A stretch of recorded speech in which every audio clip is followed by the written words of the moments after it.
नमस्कार दोस्तों, हमारे चैनल में आपका स्वागत है। क्या आपने कभी महसूस किया है कि दूसरों की छोटी छोटी बातें भी आपके मन को हिला देती है? कोई कुछ कह दे, कोई ताना मार दे, कोई आपकी मेहनत को नजरअंदाज कर दे और पूरा दिन उसी में उलझा रह जाता है। सच कहें तो आज का इंसान दूसरों की बातों का कैदी बन चुका है।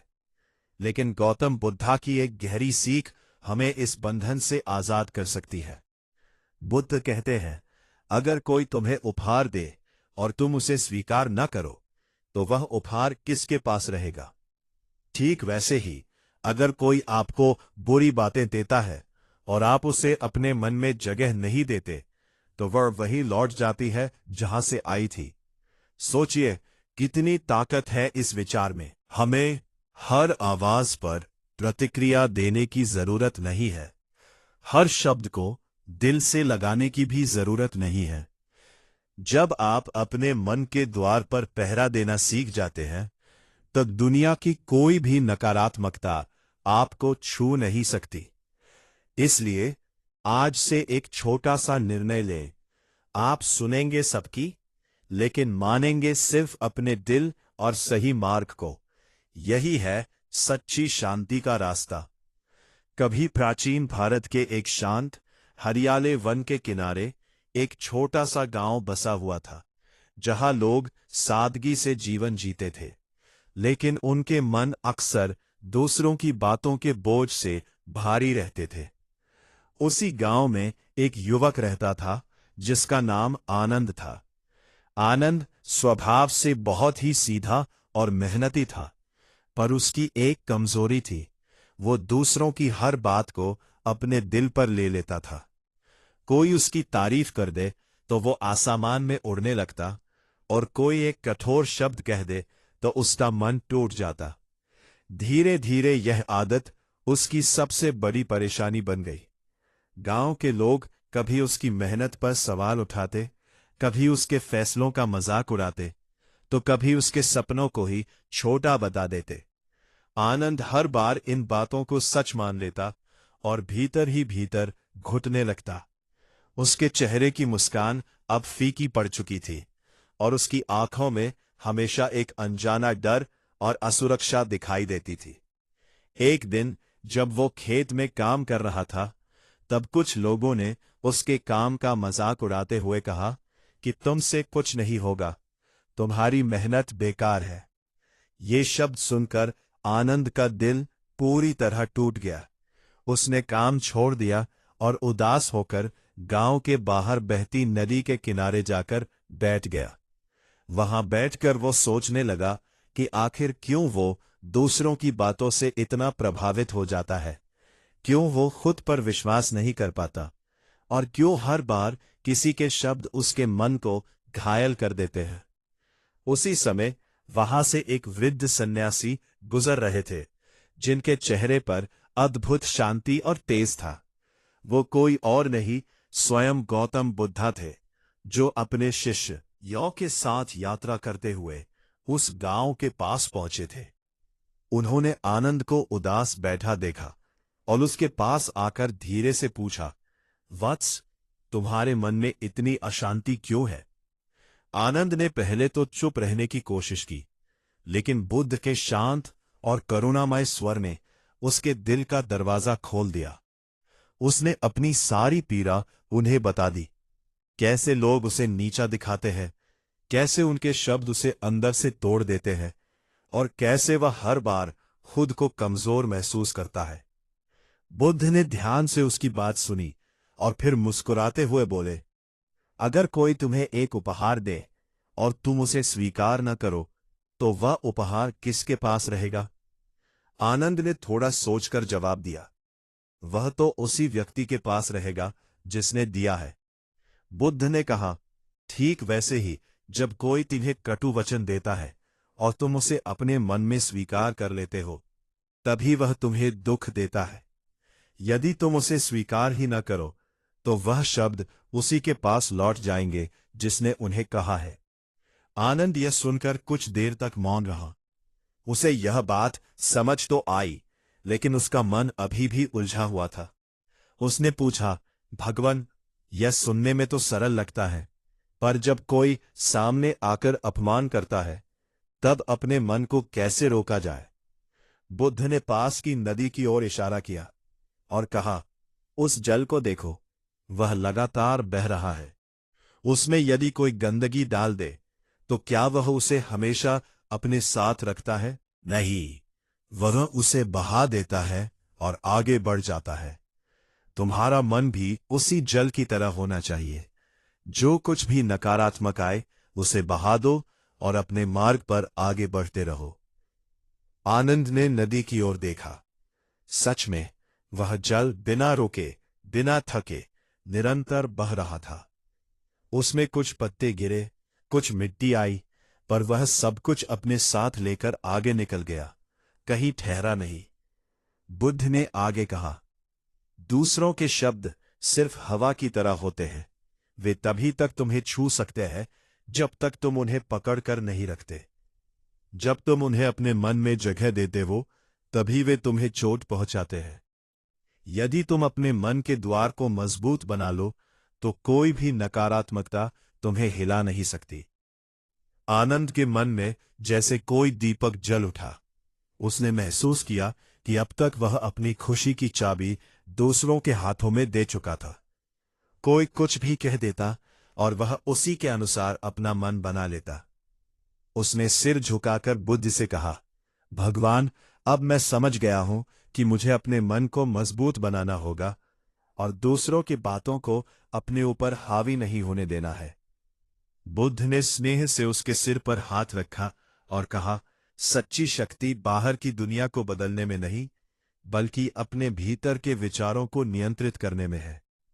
जब तुम अपने मन के स्वामी बन जाओगे तब कोई भी शब्द तुम्हें चोट नहीं पहुंचा पाएगा। उस दिन के बाद आनंद ने एक नया संकल्प लिया। जब भी कोई उसके बारे में कुछ कहता वह पहले अपने मन से पूछता, यदि नहीं तो वह उसे तुरंत अपने मन से बाहर कर देता। धीरे धीरे उसने महसूस किया कि उसकी शांति लौट रही है, उसका आत्मविश्वास बढ़ रहा है और वो पहले से अधिक खुश रहने लगा है। गांव के लोग अब भी बातें करते थे, पर अब उन बातों का असर आनंद पर नहीं पड़ता था। वह समझ चुका था कि दूसरों की राय केवल उनकी सोच का प्रतिबिंब होती है, उसकी सच्चाई नहीं। और इस तरह एक साधारण युवक ने बुद्ध की सीख को अपनाकर अपने जीवन को बदल दिया और उसने यही जान लिया कि असली स्वतंत्रता तब मिलती है जब हम दूसरों की नकारात्मक बातों को अपने मन में जगह देना बंद कर देते हैं। आनंद के भीतर उस दिन के बाद एक गहरा परिवर्तन शुरू हो चुका था, लेकिन यह परिवर्तन एक ही दिन में पूर्ण नहीं हुआ। अगले ही दिन जब वह अपने खेत की ओर जा रहा था, रास्ते में कुछ लोगों ने फिर से उसी पुराने अंदाज में उस पर दाने कसने शुरू कर दिए। किसी ने कहा कि देखो, ये वही है जो कल तक रोता हुआ बैठा था। तो किसी ने हंसते हुए कहा कि इसे समझाओ मत, ये कभी नहीं सुधरेगा। पहले जहां ये शब्द उसके दिल में तीर की तरह चुभते थे, वहीं आज उसने एक पल के लिए आंखें बंद की और बुद्ध के शब्दों को याद किया, उपहार और स्वीकार करने की बात। उसने मन ही मन सोचा, ये उनके शब्द हैं, उनकी सोच है। अगर मैं इन्हें स्वीकार नहीं करता तो ये मेरे नहीं है। ये सोचते ही उसके भीतर एक अजीब सी शांति उतर आई। उसने बिना कुछ कहे मुस्कुराकर अपना रास्ता पकड़ लिया। ये पहली बार था जब उसने दूसरों की बातों को सच में नजरअंदाज किया था और उसे खुद पर थोड़ा सा गर्व भी महसूस हुआ। लेकिन यह यात्रा इतनी आसान नहीं थी। दिन बीतते गए और हर दिन उसके सामने नए नए हालात आते रहे। कभी कोई उसकी मेहनत को कम आंकता, कभी कोई उसकी चुप्पी को कमजोरी समझता, तो कभी कोई उसकी सफलता पर जलन से भरे शब्द कह देता। कई बार उसका मन फिर से डगमगाने लगता। वह सोचने लगता कि क्या सच में वह सही कर रहा है या फिर वह खुद को धोखा दे रहा है। ऐसे ही एक दिन जब उसका मन फिर से भारी हो गया, वह उसी नदी किनारे चला गया जहां उसकी मुलाकात गौतम बुद्धा से हुई थी। वह वहीं बैठकर अपने विचारों में खो गया और सोचने लगा कि आखिर मन को पूरी तरह शांत कैसे किया जाए। तभी उसे बुद्ध के शब्द याद आए, मन को नियंत्रित करना ही सच्ची शक्ति है। उसने तय किया कि वह सिर्फ दूसरों की बातों को अनदेखा ही नहीं करेगा, बल्कि अपने भीतर ऐसी मजबूती पैदा करेगा कि कोई भी बाहरी आवाज उसे हिला ना सके। उसने रोज सुबह कुछ समय अकेले बैठकर अपने विचारों को देखने की आदत डाल ली। जब भी कोई नकारात्मक विचार आता, वह उसे पकड़कर बैठने के बजाय उसे जाने देता, जैसे नदी अपने साथ बहते पत्तों को रोकती नहीं है। धीरे धीरे उसने महसूस किया कि उसके भीतर का शोर कम होने लगा है। अब वह हर बात पर तुरंत प्रतिक्रिया नहीं देता था, बल्कि पहले उसे समझने की कोशिश करता था। गांव के लोग उसकी इस बदलती हुई आदत को देखकर हैरान थे। जो आनंद पहले छोटी छोटी बातों पर परेशान हो जाता था, वही अब शांत और स्थिर दिखाई देने लगा था। कुछ लोग इसे उसकी कमजोरी समझते और उसे और उकसाने की कोशिश करते, लेकिन आनंद अब जान चुका था कि हर लड़ाई लड़ना जरूरी नहीं होता। एक दिन गांव में एक बड़ा विवाद खड़ा हो गया। दो परिवारों के बीच किसी बात को लेकर झगड़ा इतना बढ़ गया कि पूरे गांव का माहौल तनावपूर्ण हो गया। लोग एक दूसरे पर आरोप लगा रहे थे, आवाजें ऊंची हो रही थीं और गुस्सा हर चेहरे पर साफ दिखाई दे रहा था। आनंद भी वहां खड़ा था, लेकिन उसने खुद को उस शोर से अलग रखा।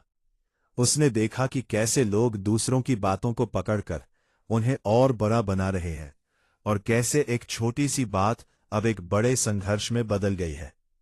उसी समय उसे बुद्ध की एक और सीख याद आई, क्रोध को क्रोध से नहीं बल्कि शांति से जीता जाता है।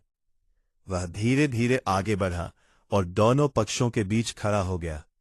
उसने बहुत शांत स्वर में कहा, आप सभी एक दूसरे की बातों को अपने दिल पर ले रहे हैं, इसलिए यह झगड़ा बढ़ता जा रहा है। अगर आप थोड़ी देर के लिए इन शब्दों को अनदेखा कर दें और केवल सच्चाई पर ध्यान दें, तो शायद यह समस्या इतनी बड़ी नहीं लगेगी। पहले तो किसी ने उसकी बात पर ध्यान नहीं दिया, लेकिन जब उसने ध्यान से बिना गुस्से के बार बार वही बात दोहराई, तो धीरे धीरे लोगों का स्वर कम होने लगा। कुछ लोगों ने सोचना शुरू किया कि शायद वो सही कह रहा है। धीरे धीरे वो बड़ा विवाद शांत होने लगा। उस दिन पहली बार गांव वालों ने आनंद को एक नए नजरिए से देखा। अब वो सिर्फ एक साधारण युवक नहीं था, बल्कि वो एक ऐसा व्यक्ति बन चुका था जो कठिन परिस्थितियों में भी अपने मन को शांत रख सकता था। यह सब देखकर आनंद के भीतर आत्मविश्वास और भी बढ़ गया। उसने समझ लिया कि दूसरों की बातों को नजरअंदाज करना सिर्फ अपने मन की शांति के लिए ही नहीं, बल्कि दूसरों के जीवन में भी शांति लाने का एक माध्यम बन सकता है। अब वो हर परिस्थिति में यही कोशिश करता कि वो प्रतिक्रिया देने से पहले सोच ले और हर शब्द को अपने मन में जगह देने से पहले उसे परख ले। धीरे धीरे उसकी यह आदत उसकी पहचान बन गई। लोग अब उससे सलाह लेने आने लगे कि कैसे वो इतना शांत रह पाता है। आनंद उन्हें वही सिखाता जो उसमें सीखा था, हर बात को दिल पर लेना जरूरी नहीं होता और हर शब्द को जवाब देना भी जरूरी नहीं होता। समय के साथ उसने महसूस किया कि उसकी जिंदगी पहले से कहीं ज्यादा सरल और सुखद हो गई है। अब वो दूसरों की राय का गुलाम नहीं था, बल्कि अपने विचारों का स्वामी बन चुका था। और इस तरह बुद्ध की एक छोटी सी सीख ने न सिर्फ उसके जीवन को बदला, बल्कि पूरे गांव के सोचने का तरीका भी बदल दिया। क्योंकि अब लोग समझने लगे थे कि असली शक्ति दूसरों को हराने में नहीं, बल्कि अपने मन को जीतने में है। वह रोज अपने जीवन में उसी सीख को अपनाता रहा, हर शब्द को परखना, हर प्रतिक्रियाओं को समझना और हर परिस्थिति में अपने मन को शांत रखना। एक दिन जब वह फिर से उसी नदी किनारे बैठा था, उसने अपने बीते हुए समय को याद किया। वह सोचने लगा कि कैसे एक समय था जब वह दूसरों की बातों में उलझकर खुद को खो चुका था, और आज वह वही व्यक्ति है जो दूसरों को खुद से जोड़ने की कोशिश कर रहा है। उसने मन ही मन बुद्ध को धन्यवाद दिया और यह संकल्प लिया कि वह इस ज्ञान को जितना हो सके उतने लोगों तक पहुंचाएगा। अब उसके लिए जीवन का अर्थ बदल चुका था। वह सिर्फ अपने लिए नहीं जी रहा था, बल्कि वह दूसरों के जीवन में भी शांति और समझ लाने का प्रयास कर रहा था। और इस तरह एक साधारण युवक की कहानी एक प्रेरणा बन गई, जो यह सिखाती है कि जब हम दूसरों की नकारात्मक बातों को अपने मन में जगह देना बंद कर देते हैं, तभी हम सच्ची स्वतंत्रता का अनुभव करते हैं और तभी हम अपने जीवन को सही मायनों में जीना शुरू करते हैं। आनंद की यह नई पहचान अब केवल उसके गांव तक सीमित नहीं रही थी, बल्कि आसपास के क्षेत्रों में भी उसकी चर्चा होने लगी थी। लोग दूर दूर से उससे मिलने आने लगे। कोई अपने मन की अशांति लेकर आता, तो कोई दूसरों की बातों से आहत होकर सलाह लेने आता। आनंद हर किसी की बात ध्यान से सुनता और बड़ी सरलता से वही बात समझाती। दूसरों के शब्द तुम्हारी सच्चाई नहीं है, वे केवल उनकी सोच का प्रतिबिंब है। लेकिन जितना प्रकाश फैलता है, उतनी ही उसकी परीक्षा भी गहरी होती है। एक दिन गांव में एक ऐसी घटना हुई जिसने आनंद के धैर्य और समझ को पहले से कहीं अधिक चुनौती दी। उसके ही एक पुराने मित्र, जिसका नाम राघव था, जो कभी उसके बहुत करीब हुआ करता था, अचानक उससे दूर होने लगा था। राघव को यह अच्छा नहीं लग रहा था कि अब गांव में लोग आनंद की ज्यादा इज्जत करते हैं, उसकी बातों को महत्व देते हैं। धीरे धीरे उसके मन में ईर्ष्या घर करने लगी। एक दिन उसने कुछ लोगों के बीच आनंद के बारे में गलत बातें फैलानी शुरू कर दी। उसने कहा कि आनंद तो बस दिखावा करता है, अंदर से वो वैसा ही है जैसा पहले था, और ये सब शांति का नाटक है ताकि लोग उसे महान समझे।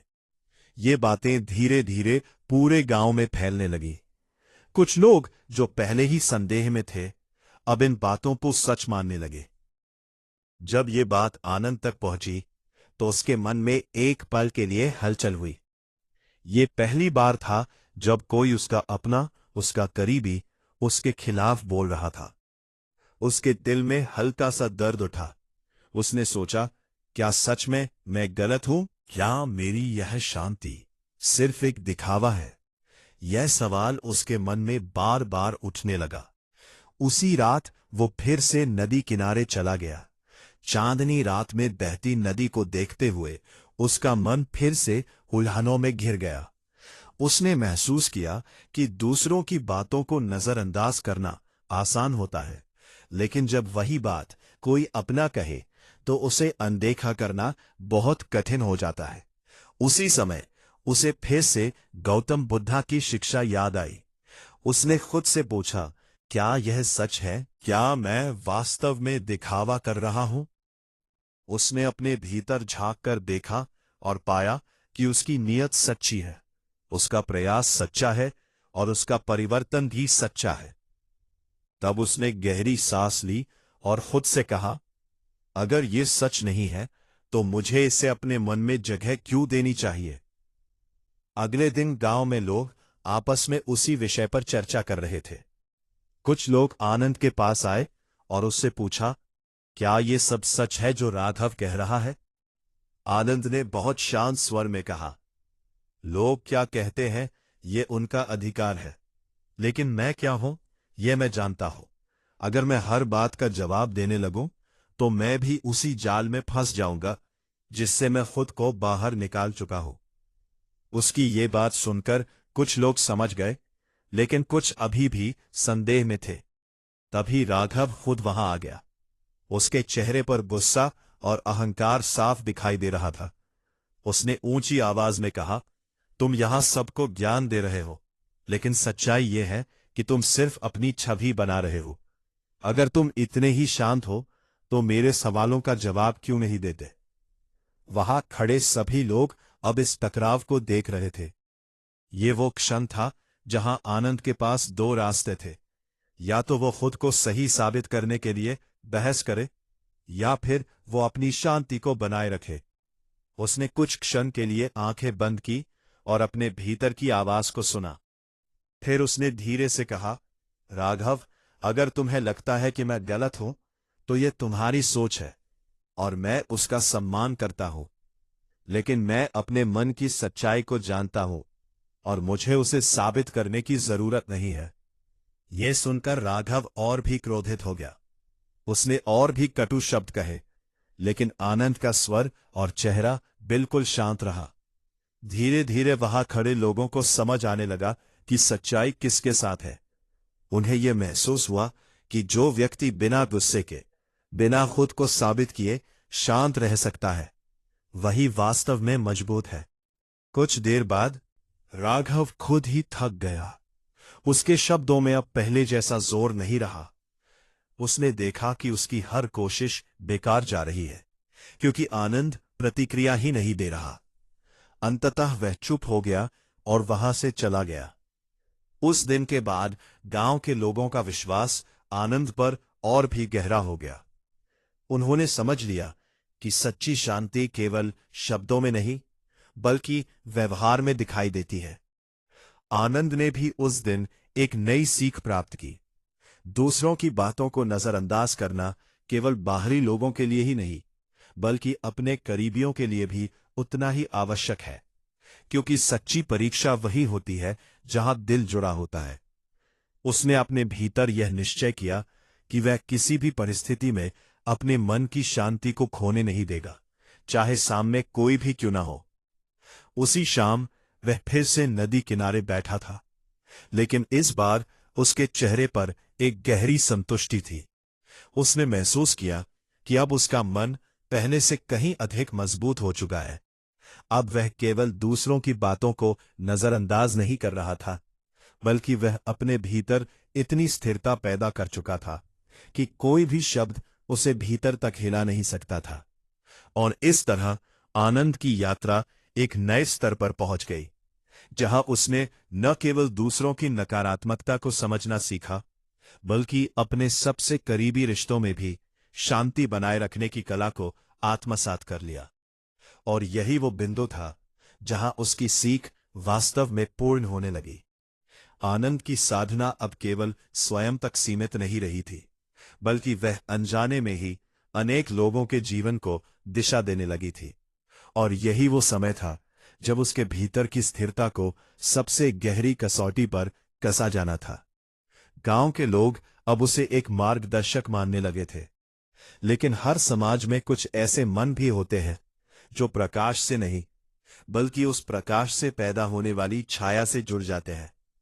राघव, जो कभी उसका सबसे करीबी मित्र था, अब भीतर ही भीतर और अधिक द्वेष से भर चुका था। उसे लगता था कि आनंद की यह बढ़ती हुई प्रतिष्ठा उसके अपने अस्तित्व को छोटा कर रही है। इसी भावना ने उसे एक ऐसा कदम उठाने के लिए प्रेरित किया जो पूरे गांव के लिए एक नई परीक्षा बन गया।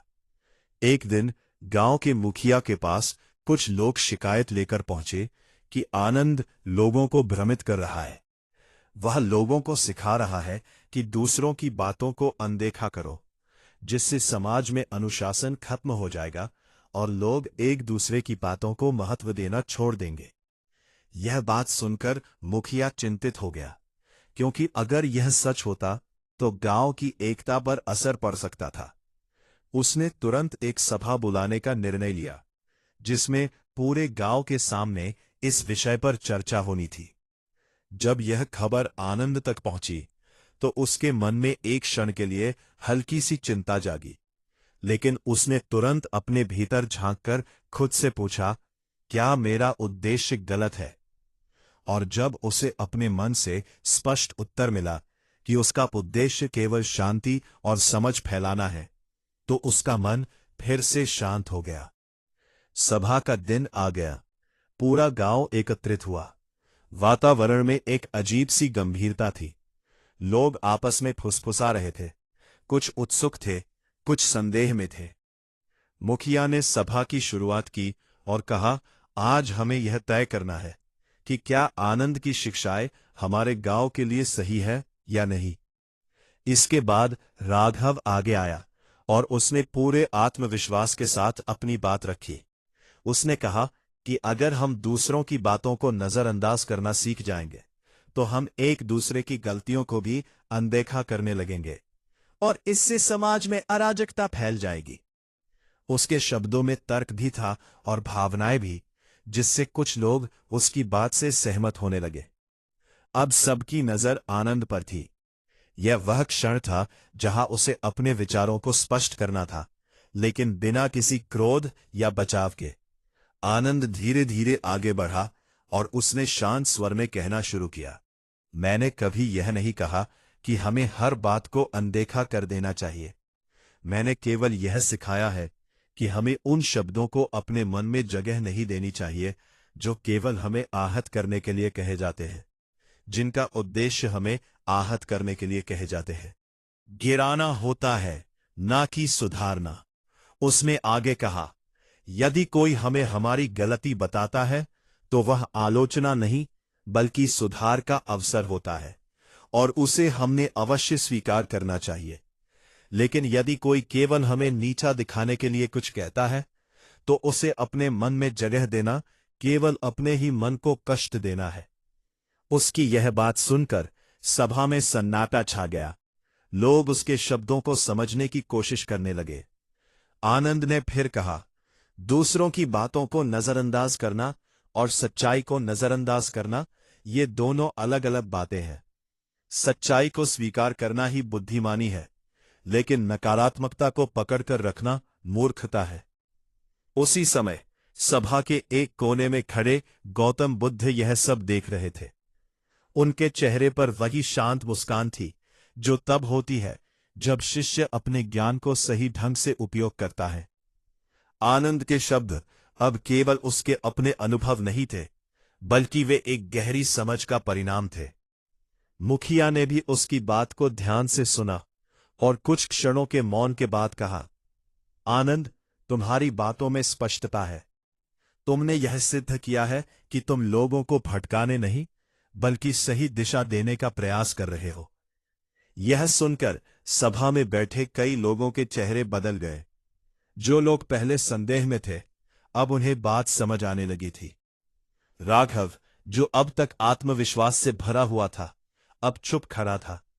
उसके पास अब कोई तर्क नहीं बचा था, क्योंकि आनंद ने बिना किसी आक्रामकता के पूरी शांति से अपनी बात रख दी थी। सभा समाप्त हो गई और लोग धीरे धीरे अपने घरों की ओर लौटने लगे, लेकिन उनके मन में एक नई समझ जन्म ले चुकी थी। उस दिन के बाद गांव में एक नया बदलाव आया। लोग अब केवल यह नहीं सोचते थे कि कौन क्या कह रहा है, बल्कि यह भी सोचने लगे थे कि क्यों कह रहा है। वे अब हर बात को अपने मन में जगह देने से पहले उसे परखने लगे थे। आनंद ने उस दिन महसूस किया कि उसकी यात्रा अब केवल व्यक्तिगत नहीं रही, बल्कि वह एक सामूहिक चेतना का हिस्सा बन चुकी है। उसी शाम वह फिर से नदी किनारे गया, जहां उसकी इस पूरी यात्रा की शुरुआत हुई थी। उसने बहते हुए जल को देखा और मुस्कुराया। उसे महसूस हुआ कि जैसे यह नदी अपने मार्ग पर निरंतर बहती रहती है, वैसे ही जीवन भी चलता रहता है और इसमें आने वाली हर आवाज, हर घटना केवल एक क्षणिक लहर की तरह होती है। उसने मन ही मन प्रण लिया कि वह इस ज्ञान को अपने भीतर जीवित रखेगा और जितना संभव हो सके दूसरों तक पहुंचाएगा। और इस प्रकार आनंद की कहानी एक नई ऊंचाई पर पहुंच गई, जहां उसने न केवल अपने मन को जीत लिया, बल्कि समाज को भी यही सिखा दिया कि सच्ची शक्ति दूसरों की आवाज को दबाने में नहीं, बल्कि अपने भीतर की शांति को बनाए रखने में है। और यही वह मार्ग है जो व्यक्ति को सच्ची स्वतंत्रता और आनंद की ओर ले जाता है। आनंद की यात्रा अब उस मोड़ पर पहुंच चुकी थी जहां उसकी हर परीक्षा केवल बाहरी नहीं बल्कि भीतर की गहराइयों से जुड़ी हुई थी। और यही वह चरण था जहां व्यक्ति या तो पूरी तरह स्थिर हो जाता है या फिर पुराने भय और भ्रम उसे फिर से अपनी पकड़ में ले लेते हैं। गांव में उसकी प्रतिष्ठा स्थापित हो चुकी थी। लोग उसे सम्मान देते थे, उससे सीखते थे। लेकिन जीवन की सच्ची कसौटी तब आती है जब परिस्थितियां अचानक बदल जाती है और व्यक्ति को अपने भीतर के संतुलन को हर हाल में बनाए रखना पड़ता है। कुछ ही समय बाद गांव पर एक बड़ी विपत्ति आई। कई दिनों तक बारिश नहीं हुई, खेत सूखने लगे, फसलें खराब होने लगी और लोगों के चेहरों पर चिंता और भय साफ दिखाई देने लगा। धीरे धीरे यह संकट केवल भोजन का नहीं बल्कि मन का भी बन गया। लोग एक दूसरे को दोष देने लगे। कोई कहता कि यह किसी की गलती का परिणाम है, कोई कहता कि देवताओं का क्रोध है, और कुछ लोग तो एक दूसरे पर आरोप लगाने लगे कि उनकी वजह से पूरा गांव संकट में है। इस कठिन समय में सबसे ज्यादा परखा जाने वाला व्यक्ति आनंद ही था, क्योंकि अब तक उसने लोगों को शांति और धैर्य का मार्ग दिखाया था। लोग उसके पास आने लगे और पूछने लगे, अब क्या करे, क्या करे? जब चारों ओर संकट है तब दूसरों की बातों को कैसे नजरअंदाज करे? जब हर कोई डर और गुस्से में है तब मन को कैसे शांत रखे? ये सवाल आसान नहीं था, क्योंकि अब बात केवल शब्दों की नहीं बल्कि परिस्थितियों की थी। आनंद ने कुछ क्षणों के लिए आंखें बंद की और अपने भीतर झांका। उसने महसूस किया कि जो कुछ उसने अब तक सीखा है वही इस समय सबसे ज्यादा जरूरी है। उसने लोगों को इकट्ठा किया और शांत स्वर में कहा, संकट के समय मन सबसे ज्यादा डगमगाता है और तभी हमें अपने विचारों को सबसे ज्यादा संभालना होता है। अगर हम इस समय एक दूसरे की बातों में उलझ गए, एक दूसरे को दोष देने लगे, तो हम इस संकट को और बड़ा बना देंगे।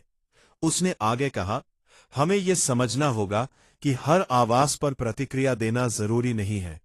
इस समय हमें अपने कर्म पर ध्यान देना है, अपने प्रयास पर ध्यान देना है और अपने मन को स्थिर रखना है। कुछ लोगों को उसकी बात समझ आई, लेकिन कुछ अभी भी डर और गुस्से में थे। तभी राघव, जो अब तक अपने भीतर के द्वेष से जूझ रहा था, आगे आया। उसका चेहरा पहले जैसा कठोर नहीं था, बल्कि उसमें थकान और पछतावा झलक रहा था। उसने धीमे स्वर में कहा, आनंद, मैंने हमेशा तुम्हारी बातों का विरोध किया, तुम्हें गलत साबित करने की कोशिश की, लेकिन आज मैं समझ रहा हूं कि मैं खुद अपने ही विचारों का कैदी बन गया था। इस संकट ने मुझे ये दिखा दिया कि दूसरों को दोष देने से कुछ नहीं बदलता, बल्कि मन और अशांत हो जाता है। ये सुनकर आनंद ने उसकी ओर देखा और हल्की सी मुस्कान के साथ कहा, समझ ही सबसे बड़ा परिवर्तन है राघव। जब हम ये समझ लेते हैं कि हमारी शांति हमारे अपने हाथ में है, तब हम किसी भी परिस्थिति का सामना कर सकते हैं। उसी समय दूर खड़े गौतम बुद्धा ये सब देख रहे थे। उनके चेहरे पर संतोष था, क्योंकि उनका शिष्य अब केवल सीखने वाला नहीं बल्कि सिखाने वाला बन चुका था। आनंद ने गांव के लोगों को समझाया कि इस समय एक दूसरे की आलोचना करने के बजाय एक दूसरे का सहारा बनना ही सबसे सही मार्ग है। काम करने के लिए प्रेरित किया। किसी ने पानी बचाने के उपाय सुझाए, किसी ने भोजन को बांटकर खाने की बात कही और किसी ने पास के गांवों से सहायता लेने का सुझाव दिया। धीरे धीरे लोगों ने उसकी बात माननी शुरू कर दी। उन्होंने एक दूसरे पर आरोप लगाने के बजाय सहयोग करना शुरू किया। समय बीतता गया और कुछ ही दिनों बाद आसमान में बादल छाने लगे। पहली बारिश की बूंदें जब धरती पर गिरी तो पूरे गांव में खुशी की लहर दौड़ गई। लोग एक दूसरे को देखकर मुस्कुरा रहे थे, जैसे उन्होंने केवल बारिश ही नहीं बल्कि अपने भीतर की शांति को भी फिर से पा लिया हो। उस दिन के बाद गांव पूरी तरह बदल चुका था।